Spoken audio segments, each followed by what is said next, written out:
on your back. I have a quarter ounce of cocaine and $393. If they find money, they want the money. And it doesn't matter how innocent you are. They felt that I was a drug dealer. They felt that I had no reason to have $9,000 cash. He made me put my hands up, and he took the money out of my pockets. In the war on drugs, you don't have to be convicted to be punished. Spread your legs out, bring your feet back. This is the action that makes the nightly news. Good guys versus bad guys, all very simple. Pioneer Drive, needed 1048 for a state seizure. But the lines are blurry on the street. Not every officer is a good guy, and not every suspect is guilty. Police seize hundreds of millions of dollars from drug dealers every year, but they're also taking money from a lot of people who are never charged with crimes. Alfredo Longoria became one of them when Campbell County Sheriff stopped him for speeding. The policeman asked me if I had weapons or drugs. Longoria has no criminal record in the 40 years he's lived in the United States, and the officers who stopped him didn't find any drugs. But that didn't stop them from seizing his money, $15,000 in cash. The officers suspected it had to be drug money. He asked me why was I carrying so much money. Le dije, yo ando trabajando, ando comprando camiones. I said, I'm working, I'm buying trucks. Longoria says he couldn't make the Tennessee officers understand. Back in Texas, he made this video to show why he carries so much cash. He buys trucks that he resells to customers in Mexico. His tape shows an established business in Brownsville, Texas, with his name on it. The video shows his grandchild, the family who works with him. When we asked why he carried the cash, he told us no one outside Texas would take a check written by a Mexican-American who speaks little English. And I showed my card to them and said, this is what I do. Business card. His business cards didn't impress the officers. They took his money and let him go. That was 3 months ago. Longoria hired Knoxville attorney Tom Dillard to fight for the money's return. Supposedly, what happened is that the locals who stopped Mr. Longoria and his companion said that they had received inconsistent stories from the two of them as to where they had been and where they were going.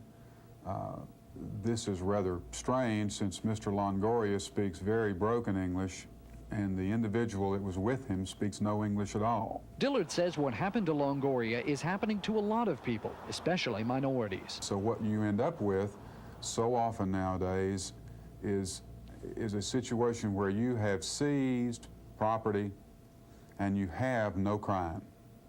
No one is ever charged, no one is ever convicted of any drug offense whatsoever, and yet you have taken somebody's property. This is a list of 24 seizure cases now in Middle Tennessee's federal court.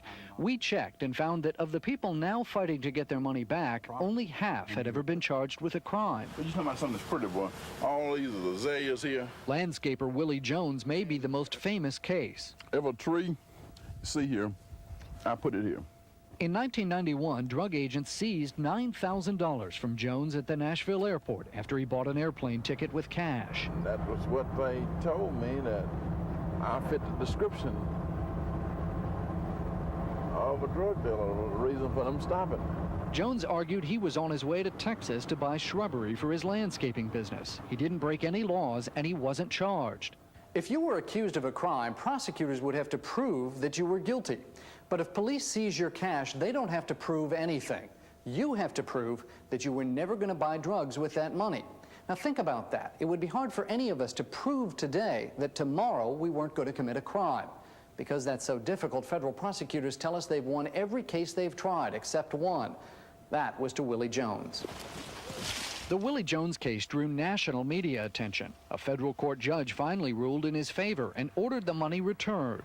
But it hasn't happened yet because U.S. Attorney Ernie Williams says the government may appeal. You need to understand that we think that we should have that money. And why do you think so? I mean, he was never charged with a crime. He was never charged with a crime, but we feel like that his explanation of that money was not sufficient to carry the burden. Williams told us he sees nothing wrong with a law that requires someone like Jones to explain why he has so much cash or risk losing it. We're not talking about your right to move around. What we're talking about is an interest in property and whether or not that property had been obtained through some type of illegal means. It is what's known as a legal fiction.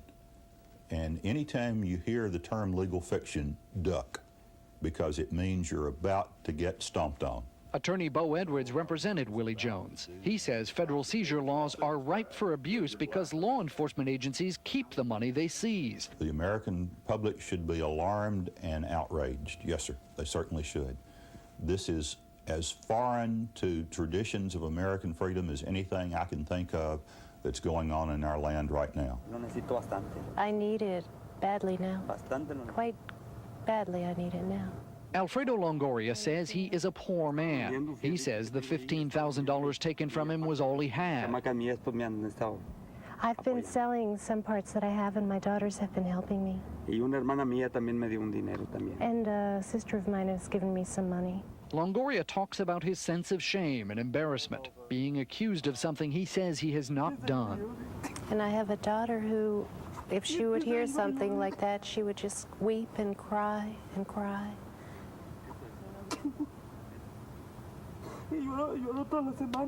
And I cry every week.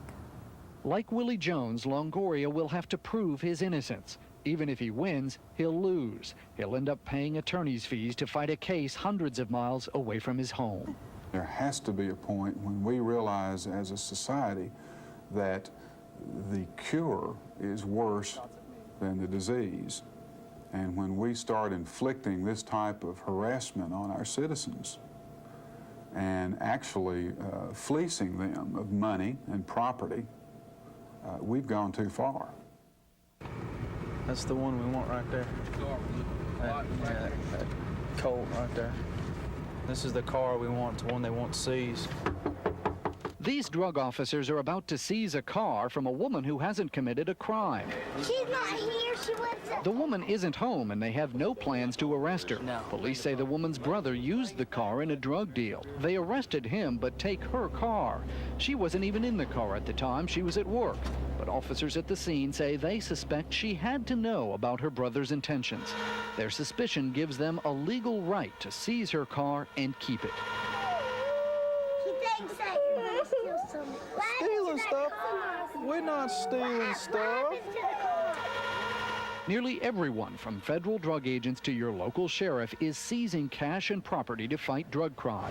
But critics say innocent people are being hurt while law enforcement agencies profit from what they seize. This was an incredible way of making money. Tom Dillard was once U.S. Attorney for Northern Florida. He prosecuted cases where the government seized millions in cash and property. As prosecutors, we still saw it as a very, very effective weapon. But I did start having second thoughts about it because it became a revenue producer for law enforcement. You see law enforcement agents seizing goods, seizing cars, seizing money, seizing jewelry, all types of things because they need the money to continue the operations. Tennessee law allows police to seize, then sell cars. The money this generates goes to a police drug enforcement fund to pay for equipment and undercover work. But the Channel 4 News discovered more often than not the money's not going where state law says it should. Yes. Dennis Dykes is a state auditor. Have you uncovered problems in the drug funds that you've seen? Oh, yes. Widespread? I will say that every drug fund we have reviewed had problems. There has been no drug fund that we have reviewed that we didn't come away with some fairly serious problems. ID4 examined more than a dozen recent drug fund audits for police departments around Tennessee. Every audit, every one turned up improper drug fund purchases. Not allowed to come in. In Chattanooga, auditors accused this city employee of driving a seized vehicle while records showed he was on vacation. They also found $12,000 missing from the drug fund, money handled by an undercover officer. Subsequent to the release of our audit, the agent came in to the police chief's office with $12,000 in $100 bills and said that they had been in the trunk of his car for over a year. and that he had just absentmindedly forgot about them. In Waynesboro, an audit found drug fund money was used to buy radios for the city manager's and assistant city manager's car.